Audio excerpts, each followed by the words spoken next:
Welcome to the fourth lesson on the topic of social influence, also called social psychology. So this is number 4 on the specification, and it's called Conformity to Social Roles.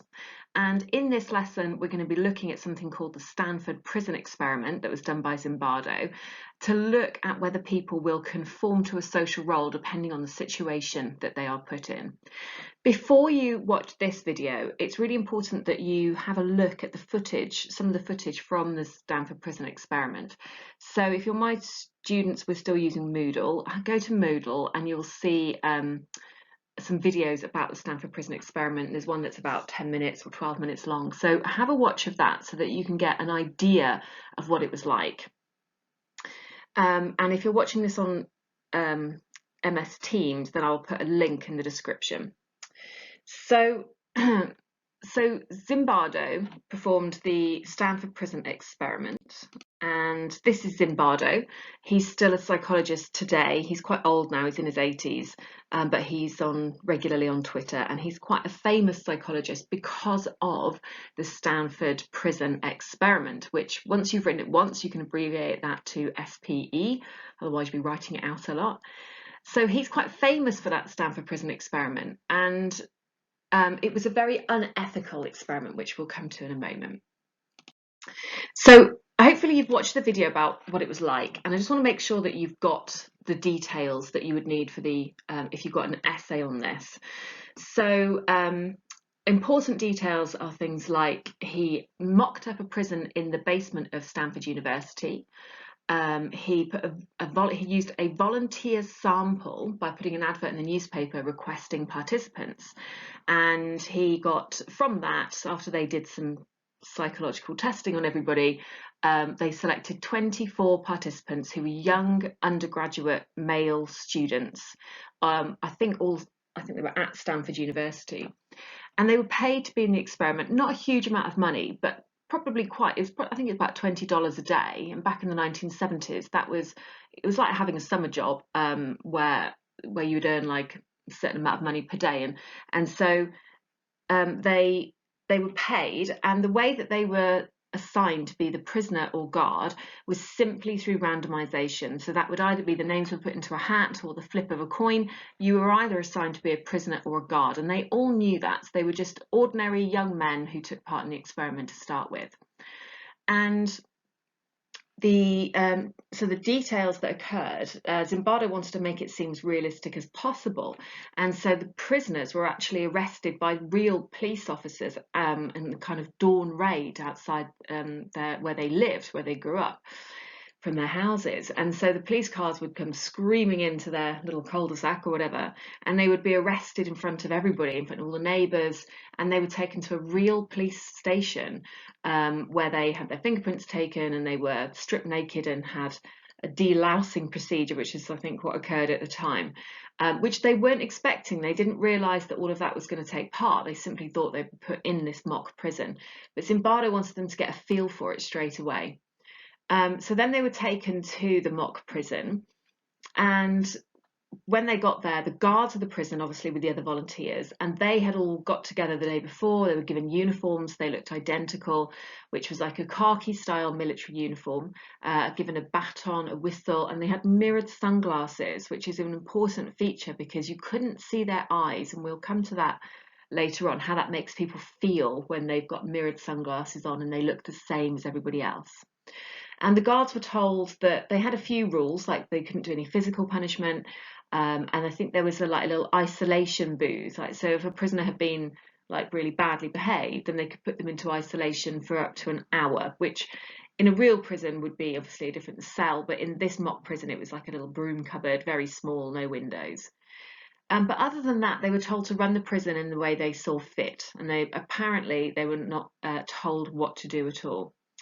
And so what was Zimbardo wanted to do was to see whether people would conform to their social roles, and how quickly, if they did, how quickly they would start conforming. And Zimbardo was interested to find out why in real life prison guards seemed to be, at the time, were very abusive, and he wanted to know, was it something about their personality that drew them to that profession, and so they were abusive to start with, and that's why they became prison guards in the real world, or was by putting people in a very difficult situation in a horrible place, if you put good people in a bad place, would they start conforming to a social role and start becoming more abusive and aggressive than they normally would be?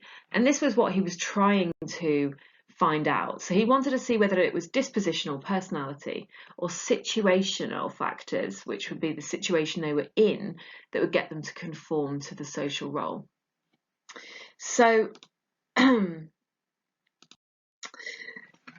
So what Zimbardo found was that the findings of the study were that very, very quickly people started to conform to social role within 24 hours, and they were meant to be in the mock prison for 2 weeks. But very quickly they started to conform, and the important findings you need to say is that the guards became sadistic. And if you're a sadist, if you act sadistically, that means that you enjoy inflicting pain on others. And so very quickly the guards became sadistic and cruel and did really awful things to the prisoners. And the prisoners very quickly became very passive. They kind of broke down. They will, I think Zimbardo described them like walking zombies, where they did try to fight back at first, but it became apparent that it was pointless doing that. And so they quickly became very passive and did what they were told. So Zimbardo said that very quickly they conformed to social roles, and that he said it was the situation they were in, because all of these people were simply assigned to governor, to prison guard or prisoner simply by the flip of a coin, and yet all the guards became very abusive and all the prisoners became very passive. And so it wasn't their internal characteristics. So it was a situational. So the sorts of cruel things that the guards did to prisoners was complete humiliation, making them strip naked, making them pretend to have sex with each other, which was incredibly humiliating for them. So the psychological harm there that was done. They started to dream up more and more ways of being that would make them suffer. So cleaning toilets with their hands, and locking them in isolation for much more than 24 for an hour, I think for as long as 24 hours, which wasn't even in the rules. And so we saw that they did become very cruel. So another important finding that Zimbardo discovered was about the deindividuation. So deindividuation is a word that means that people have lost their individuality. So have a look at that picture there. That's a TV personality called Derren Brown in the middle. He's not a psychologist, but he uses a lot of psychology, but never mention him in an exam. But he did this program called Remote Control, and it's all available on YouTube, and I've put links to it on Moodle. And it was where he wanted to show how de-individuation would cause people to become aggressive, which is exactly what Zimbardo had said. And so in Derren Brown's show, they went to a game show, but actually the game show was fake. The audience members were real audience members, and they didn't know that all of the contestants on the game show were fake. They didn't realise that they were the ones being tested. And so see, they've all got masks on there. So in the programme, which is really interesting to see de-individuation occur, everybody put a mask on so they looked exactly the same. And then they had to make decisions about what would happen to the contestants, either basically like trick or treat. Would they get something nice happen to them, or would they get something bad happen to them? And I recommend you have a watch of it if you've got time, just to see the de-individuation occurring. When people are de-individuated and don't feel individual, they feel that they are anonymous because you can't identify them, that they started to behave in really aggressive ways. And that's what Zimbardo said, that the khaki uniform that the guards wore, they all looked the same, and the mirrored sunglasses was so important, because if you're wearing mirrored sunglasses, you can't make eye contact with anybody, and it's as though you feel one step removed from the world you're in. You're in a bit of a bubble. And so he said that it was the de-individuation. Zimbardo said de-individuation was what was a contributing factor to causing the aggressive behaviour that we saw from the guards. So the situation they were in by wearing, so have a look at those two guys there, you know, they're wearing mirrored sunglasses, very identical uniform, and so they didn't feel as identifiable. If you're interested in the Stanford Prison Experiment, there's loads of information on the internet about it. There's even Zimbardo pushed for a Hollywood film to be made about it. And if you watch the film, it's good. But if you watch it as a psychology student, try to identify what really happened and what has been changed for Hollywood purposes. So watch it with the idea of like re-establishing in your mind what really happened in the real experiment, because there will be some like dramatized differences. There's a lot of controversy about the Stanford Prison Experiment, which you can read about, and the prison, and it was also, the whole experiment was replicated for Channel 4 in 2006, but with very different outcomes, which we'll look at in the evaluation. So you might want to pause the video here and have a go at these research methods questions, just because to know the research methodology is not only is it practicing your research methods, but sometimes we can use that research methodology as part of our evaluation. So pause the video and welcome back, and hopefully you've identified the first question is the hardest. What was the experimental method? It was meant to be a field experiment where they were in a real situation and the IV and DV were manipulated, but it never really was a field experiment because it wasn't a real prison. So we can kind of criticize Zimbardo for, he tried to create a field experiment, but it wasn't real because they weren't real prisoners or guards, and it wasn't a real environment. The other parts, the method of sampling was the volunteer sample that goes in your AO1 description. The internal validity is important. So obviously internal validity means, was it well controlled and was it well designed? And no, not really, it wasn't well controlled. So if you've watched those videos, you can see how the Stanford Prison Experiment went wrong. It was meant to last for 2 weeks, but it was stopped after 6 days because prisoners were breaking down. They weren't offered the right to withdraw straight away. Well, they were told they'd have the right to withdraw, but when they tried to, they weren't released straight away. Everything, Zimbardo himself had a dual role within the experiment. So he was the prison governor, which is the head of the prison, and the experimenter. And so he became very sucked into it, he lost sight of the experiment as a research project and started thinking like a prison governor. And so that was a very poor design element because it meant that the experiment wasn't well controlled. Was it well designed? Not really, because the prison guards they were told they could do what they want, but what we find out later is that actually they were taught how to behave. So we can come to that more later. You might have noticed that the population validity is low because the sample's all the same type of person: young, white, male, undergraduate. One of the major problems with the Stanford Prison Experiment is the idea of that it lacked ethics. And if you pause the video and think about the ethical issues in each of these questions, and then hopefully you've identified that they weren't protected from psychological and physical harm. They were humiliated. They were told to clean toilets with their hands. They were stripped naked. They weren't protected. With regards to privacy, this being stripped naked really was the privacy problem, because privacy is about the control of information about yourself. And if you're asked to strip naked, you're completely vulnerable and you're not in control of anything about yourself.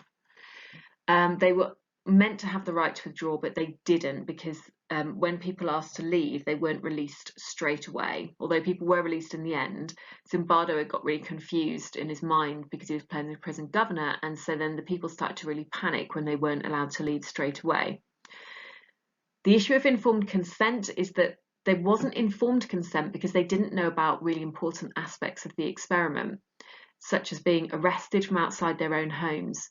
So they didn't actually consent to, like, the investigation that they were involved in was different to the one they signed up for. So things like being arrested outside their own home leads on to the next point, in that if they were arrested outside their own homes, then there wasn't any confidentiality, because that they could be identified as being in the study from people, from neighbours and things, whereas really if you're in an investigation you shouldn't be identifiable. And yes, there was deception because they didn't know about certain aspects. So all of the ethics are really important, and you can use the ethics as evaluation, because you can say we can criticise Zimbardo's experiment for being unethical. You could write pages about the ethics, but don't. Just write one paragraph in your evaluation about the ethics and choose either one or two important points, all of them, because otherwise it doesn't matter how much you write. If you simply did all your evaluation about the ethics, you would be limited in the amount of marks that you could get. Okay, so the evaluation of conformity to social roles. The first evaluation point is a criticism of the original experiment. So Zimbardo said that conformity to social roles was automatic and happened very quickly. However, when Haslam and Riker replicated the experiment in 2006, they got completely different results. And that meant that if you can't replicate a study, then it questions the validity of the original study. And Haslam and Riker have done a lot of research on this, and in 2012 they argued that the guards chose how to behave, especially because some of the guards were really sadistic but other ones did favours for them. It wasn't that everybody was behaved in exactly the same way. People were different, the guards' behaviour was different, and because when Haslam and Riker replicated it, they got the complete opposite results. There was no aggressive behaviour, there was no sadism. Everyone just kind of cooperated. And it was televised for Channel 4, and it was the most boring programme on earth because nothing happened. Everybody was expecting to see what had occurred in the original Stanford Prison Experiment, and it didn't. And so that questions the validity of the real one. There was also the problem of demand characteristics. So were people behaving due to conformity to social role, or did the guards and prisoners guess the purpose of the study and therefore started behaving unnaturally, which we call demand characteristics? And so Banu Azizi and Movahedi did some research to show that they thought that the original participants were displaying demand characteristics. And they did this by presenting the details of the SPE to a large sample of students who'd never heard of the study. And the vast majority of those students correctly guessed the purpose of the experiment was to show that ordinary people would act like real prisoners and guards, but not that they would actually be sadistic themselves. They said that they would purely start acting in unnatural ways. And so this is another criticism of the SPE. It's saying that really we weren't measuring conformity to social role, we were actually measuring how people thought they should behave. We touched on the ethics before, and so if you pause the video here, see if you can write yourself a really good evaluation paragraph. You should begin it by saying a criticism of the Stanford Prison Experiment is that it was unethical. And then go back to your notes and choose one or two unethical things that occurred.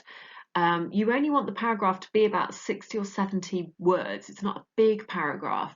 It might be longer than others because you can have some longer than others, but give a very clear example, and you could say there were many unethical things, one of which is this, and then explain why it was unethical. So this one's quite a hard one because there was a situation that occurred in 2003 where there was a prison in a place called Abu Ghraib, and this was where American soldiers, so if you look at the picture, you can see an American soldier in the front of the picture, fiddling with a lighter by the looks of it. And they were meant to be guarding Iraqi prisoners. And if you are a prison officer, you have duty of care to your prisoners. So if you look at the Iraqi prisoner in the background, this person's being tortured. They're made to stand on a box in a stressed position. You can see their hands are wired up to something where they would get an electric shock if they moved. Got a bag over their head, so they're very disorientated. And this is torture. And so in 2003, somebody blew the whistle, which means someone exposed what was going on, took photos and told the American government what was going on. And there was a lot of controversy about it, obviously, because you should never treat people in that way. Everyone has human rights. So when it occurred, the soldiers were like vilified. They were said they were villains, that they were bad apples, that they didn't represent American people. But Zimbardo came in and defended the American soldiers and said he explained their behaviour by saying this is very similar to what happened in the Stanford Prison Experiment.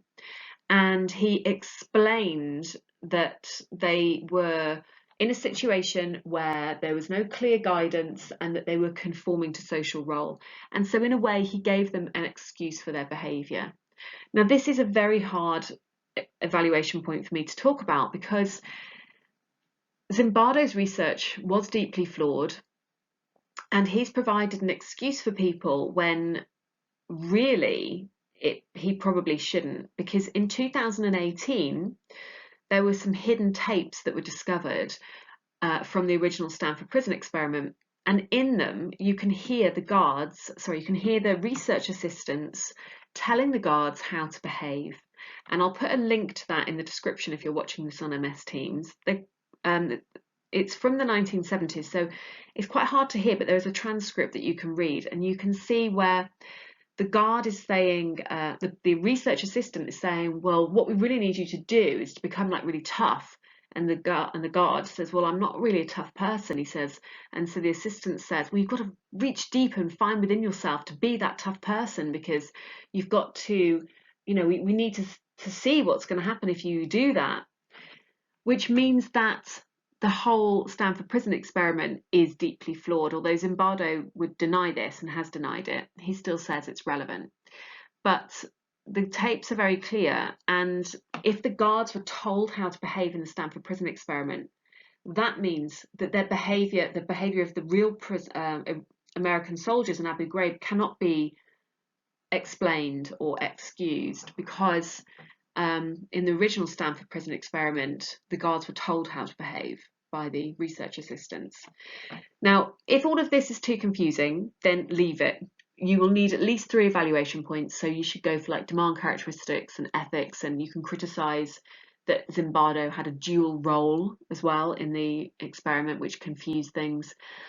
But if you are interested in this, then you could write a really clever evaluation paragraph where you could start saying that Zimbardo offered explanations for what happened in Abu Ghraib, but then you could also then come in with, however, in 2018 these hidden tapes were found, and explain why they then criticise what Zimbardo has said. That's another picture there from what the soldiers were doing. So you can see that soldier there is punching an Iraqi. They're tied up. You can see they've got their underwear around their knees, making them humiliated. They stripped them naked. They treated the prisoners in Abu Ghraib so badly, and this is why I really struggle with that evaluation point on the previous slide, because as far as I'm concerned, Zimbardo cannot explain that behaviour through the Stanford Prison Experiment if the Stanford Prison Experiment was faked in the first place. The last evaluation point is that if you look at those 2 guys kneeling down, that's Haslam and Riker, who are amazing psychologists. By the way, I'm quite biased. I'm deeply skeptical about the Stanford Prison Experiment and have argued with AQA to take it out of the spec because of what happened in 2018 especially. But Haslam and Riker, I have kind of fought against Zimbardo really on a professional level for many years. So when they replicated the study, and you can see the people in the background of all the volunteers that took part in 2006, nothing happened. Like, they made a cooperative agreement between the guards and prisoners and ran the prison in a way that was phenomenally boring, which is good because it showed that if you put good people in a bad situation, then nothing does happen. But so really, this again is for A2, but it's such a good evaluation point because they failed to replicate the Stanford Prison Experiment. That questions the validity of the original findings of this SPE. And so there's more information about this on page 23, and I've got the DVD of it if you're interested. It's very boring because nothing happens, but even if you want to watch a bit of it, you can come and borrow the DVD and watch what happened in 2006. So your directed study for this is to write the 12 marker on outline and evaluate Zimbardo's research into conformity to social roles. And AO1, the description is worth 6, and AO3 is worth 6 as well. And you want to make, so AO1 paragraphs, the first 2 paragraphs should be AO1, and you can see there it says the first paragraph should be outlining the procedures of the Stanford Prison Experiment, and then AO2 is outlining the findings from the experiment. make sure that in the findings you mention conformity to social role and the de-individuation. That's really important. Try to summarize everything that you can to make it as short as possible, because what I often find is there's so much to say, and it is so fascinating and interesting, is that people write pages on AO1, and you will only ever get 6 marks for that. So summarize the procedure and findings as best you can in 2 paragraphs.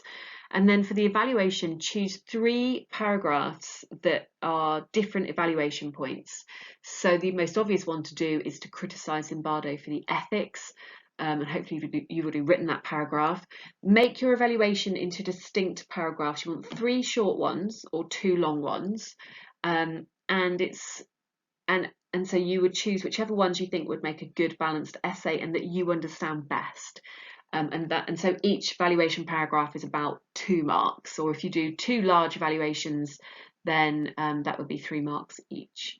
And then when you've written the essay, obviously hand it in on MS Teams, and when you get your feedback, then file that essay in a different section called exam revision, because you'll want to build up as many 12 markers as you can, and the more effort you put into writing your 12 marker to start with, the easier it will be to revise when you come to the real exams.